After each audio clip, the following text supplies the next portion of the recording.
kasih sekali Pak Bagus, saya sudah bisa ketemu hari ini sama Pak Bagus lagi. Cuma yang perlu saya tanyakan dengan Pak Bagus, karena melihat kondisi saat ini, yang saya ya, orang untuk saat ini kan banyak apa istilahnya, tidak punya rasa melihat tuh, banyak orang yang tidak punya rasa kemanusiaan. Kadang-kadang hal itu sudah hilang. Karena apa saya melihat dari situ, sudah rata-rata di dalam suatu kehidupan kita itu segala sesuatunya apabila kita ingin membantu seseorang itu ada punya rasa niat harus ono apa namanya, imbalan suatu saat. Nah, saya pengen sekali dijelaskan oleh Pak Bagus di dalam hal ini. Monggo nanti ini kok ada yang salah. Saya rasa ada yang salah ini. Sebagai orang Jawa masa seperti itu. Nah, monggo. Matur nuwun Mas Bambang, kita berjumpa lagi pada tayangan Jagat Alit. Karena sebelumnya juga pernah berjumpa di Gunung Gambar, Nah, kita berbicara banyak hal juga di sana, masih di dalam tema rokasi. Kali ini pun kita memasuki episode yang ke-65, masih sama karena tema tentang rokasi ini juga sangat panjang, banyak yang harus kita ketahui bersama. Baik, terima kasih Mas Bambang, juga Poro Kadang. Kita berjumpa lagi di tayangan kali ini. Tadi saya mendengarkan apa yang ditanyakan Mas Bambang ini tentang bagaimana kahanan di masyarakat itu kok masih ada sikap-sikap yang kurang pas ya. Artinya kepedulian, kalau ini saya simpulkan, kepedulian itu kok seolah-olah itu harus ada imbalannya. Jadi orang yang menolong itu juga seolah-olah itu tergiring pada situasi harus diupai. Nah, apakah seperti ini bagian dari perilaku yang sudah menyimpang atau seperti apa? Matur nuwun Mas Bambang, pertanyaan seperti ini sangat sering kita jumpai di tengah masyarakat. Juga Poro Kadang saya yakin juga sering kali mendapati peristiwa-peristiwa tersebut. Yang pertama Mas Bambang, jadi saya ingin menjelaskan bagaimana yang namanya kasih itu sesungguhnya tidak ada sedikit pun di dalam diri kita itu kepentingan. Jadi kasih itu tidak membawa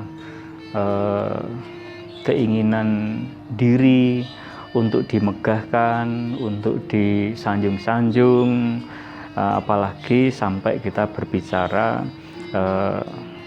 upah atau berbicara jasa.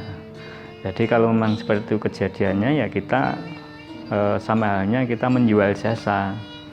Kita memang menolong, tetapi tidak menolong secara tulus. Nah, anehnya di dalam kehidupan kita yang sudah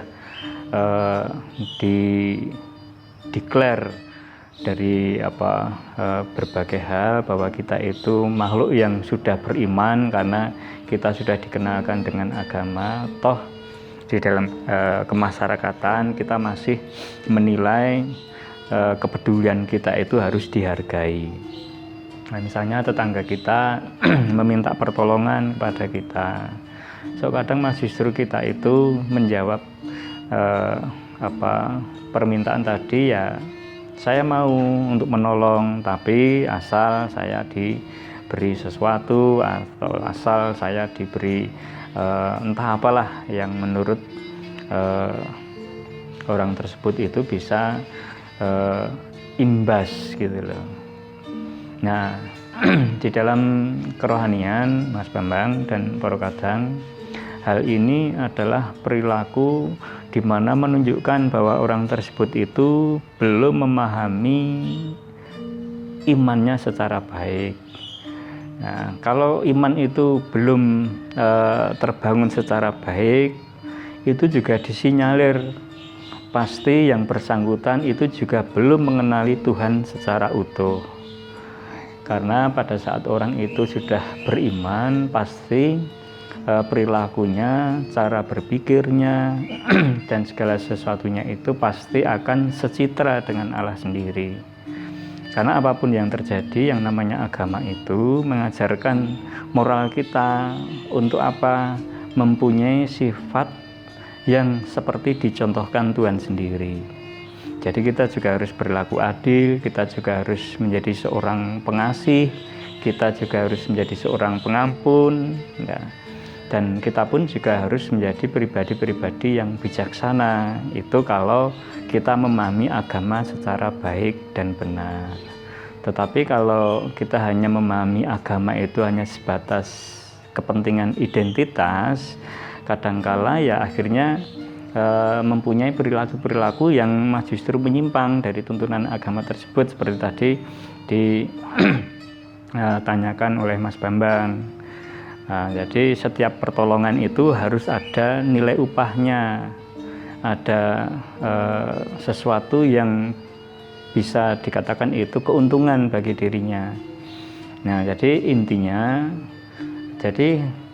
kasih itu tidak boleh membawa pamrih gitu, Mas Bambang. Jadi silahkan nanti dipahami.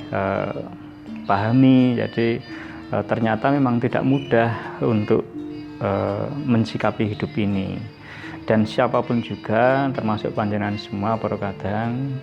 Jadi di dalam rangka panjenengan itu ngudi kawruh atau membangun diri di dalam kerohanian, ya sebisa mungkin masalah pamrih itu dipahami secara baik agar panjenengan itu bisa memanfaatkan waktu sehingga apa? Laku karohanian panjenengan itu bisa berkualitas seperti kehendak dari Gusti sendiri. Begitu Mas Bambang, kalau ingin mengetahui sekilas masalah orang yang mau menolong tetapi asal ada sesuatu yang harus dipenuhi kan gitu. Ya, terima kasih sekali Pak Bagus atas apa yang sudah sedikit sampaikan. Walaupun sebetulnya kalau ini dijabarkan mungkin lebar sekali Pak Bagus. Jadi memang berbicara masalah kebenaran itu seperti lautan yang tidak bertepi, karena harus kita jalani sepanjang waktu kita, mulai dari saat kita tersadar sampai kita nanti selesai masa kita untuk menjadi manusia.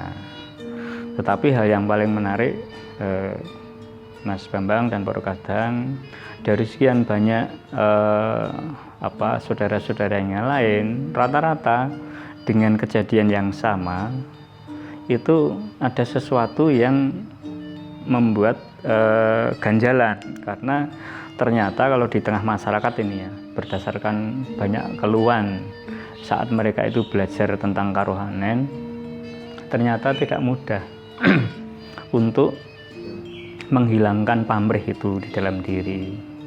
Nah, inilah kewajiban panjenengan semua dalam rangka untuk membersihkan diri itu harus mengerti benar apa itu pamrih. Jadi untuk bisa tahu pamrih itu apa, tidak akan pernah mendapati pemahaman itu kalau panjenengan semua tidak lewat diri sendiri. Jadi kadangkala orang lain itu berbicara pamrih itu kadang mudah untuk mengucapkan, tetapi pada saat kita resapi di dalam diri sendiri luar biasa susahnya. Nah, kuncinya panjenengan untuk mengerti apa itu pamrih, panjenengan harus kembali pada diri sendiri.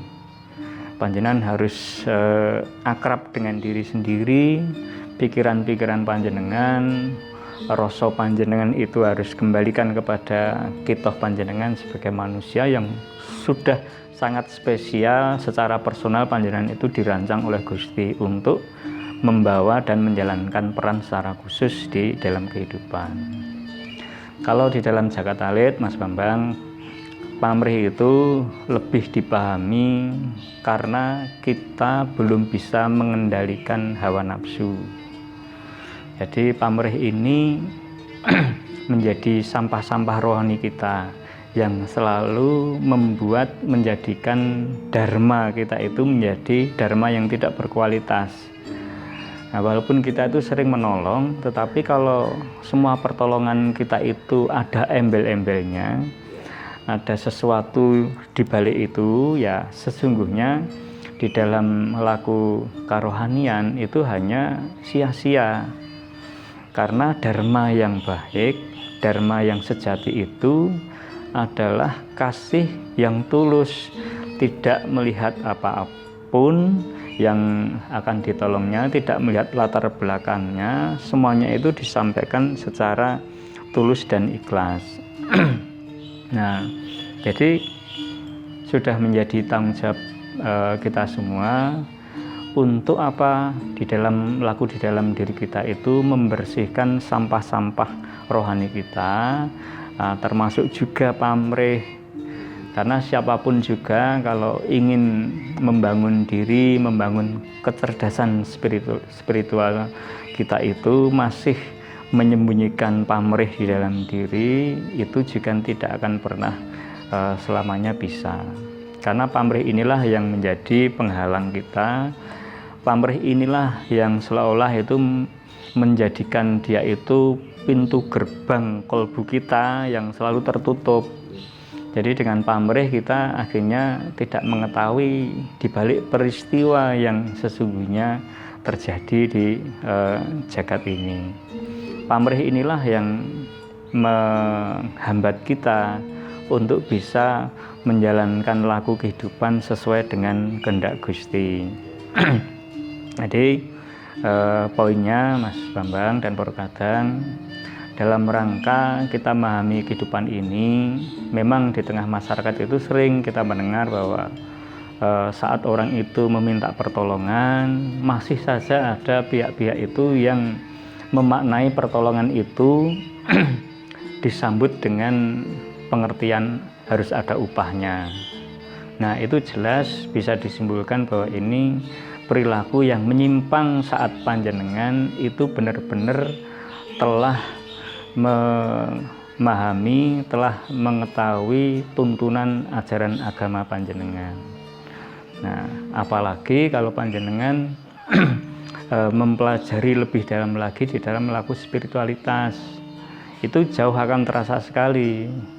Jadi kalau masih kita terbawa kebiasaan seperti itu, berarti harus ada sesuatu yang dirubah dari kehidupan kita. Lalu kita juga harus memahami apa yang perlu dirubah. Tadi salah satunya adalah kebiasaan kita itu masih membawa pamrih di dalam setiap peristiwa. Nah, itu pun juga harus dipahami secara baik. Nah, lalu juga masalah keikhlasan kita, masalah ketulusan kita.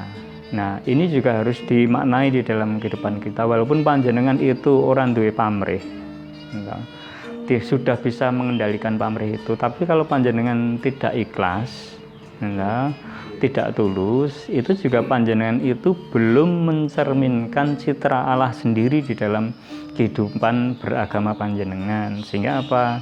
Iman panjenengan itu kalau orang Jawa zaman dahulu itu ya bisa digambarkan mubat mabit. Nah, sok kembang tebu, sok kadang kelingan, sok kadang lali. Nak pas kelingan wae kaya ya, tapi kalau pas ora kelingan wis kabeh iki kaya nganu apa donya iki jadi duwe dhewe kan gitu. Maka seperti itu Mas Bambang, semoga penjelasan saya ini bisa menjadi tambahan kawruh menjadi anteping laku panjenengan dan para kadang yang lain dalam rangka bisa ndunungke laku, bisa membentuk perilaku dharma supaya kehidupan di masyarakat itu bisa baik dan uripe panjenengan iso dadi uriping liyan. Ya, begitu Mas Bambang, matur nuwun sekali bisa berjumpa hari ini, matur nuwun bisa berkunjung di rumah ini, dan juga Porkadang yang menyaksikan video ini, semoga ini bisa menjadi bundelan kehidupan bagi panjenengan, dan kita bisa berjumpa lagi pada tayangan-tayangan yang berikutnya, tentu saja masih menyelami tentang kehidupan di dalam diri kita sendiri, sehingga panjenengan itu bisa memaknai bahwa panjenengan itu adalah makhluk yang dikasihi Gusti. Nggih, matur nuwun Mas Bambang, matur nuwun para kadang, rahayu.